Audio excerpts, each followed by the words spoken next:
Alors jeudi dernier, jeudi 4 octobre, l'autorité sanitaire européenne a émis des doutes sur la récente étude de choc sur les OGM menée par le professeur Seralini. Est-ce que vous vous méfiez des OGM? Est-ce que vous en consommez?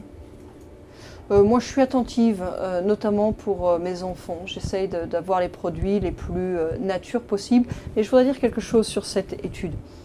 J'entends les critiques qui sont faites, y compris des critiques du monde scientifique. Mais j'ai envie de faire la réponse. Dans ce cas-là, pourquoi est-ce qu'on ne refait pas l'étude, une étude d'écotoxicologie sur une longue période, comme c'est demandé depuis des années? Moi, ça fait longtemps que je m'occupe de la question des OGM. Quand j'étais secrétaire d'État à l'écologie, la France était présidente de l'Union européenne.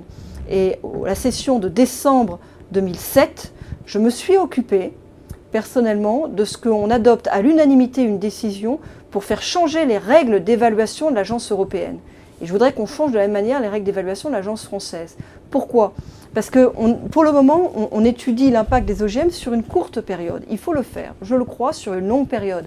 Alors, le professeur Seralini l'a fait sur une longue période. On critique la méthodologie de son analyse. Donc, moi, je sais pas, je ne suis pas assez spécialisée pour vous dire si son analyse a été faite du mieux possible ou pas. Mais ce que je dis, c'est qu'avoir une analyse sur une longue période, ça me semble raisonnable. Je veux dire, des OGM, quand vous en mangez pas 3 mois, vous en mangez longtemps.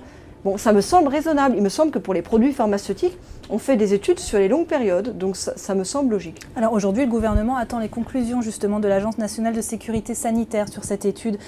Est-ce que sur cette question des OGM, le concours de lâcheté continue? Mais le gouvernement attend les conclusions de l'Agence nationale sur cette étude. Moi, je le redis, d'avance, si cette étude est considérée comme non crédible, il faut faire une étude d'écotoxicologie sur une longue période.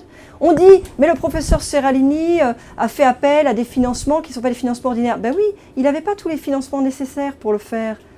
Faisons une étude sur une longue période et changeons, appliquons tout simplement en fait ce qui avait été voté à l'unanimité, hein, ça avait été compliqué, hein, je m'étais battue pour ça, du Conseil des ministres européens, de faire évoluer les règles de l'agence européenne pour faire droit à ces questions sur l'écotoxicité sur longue période.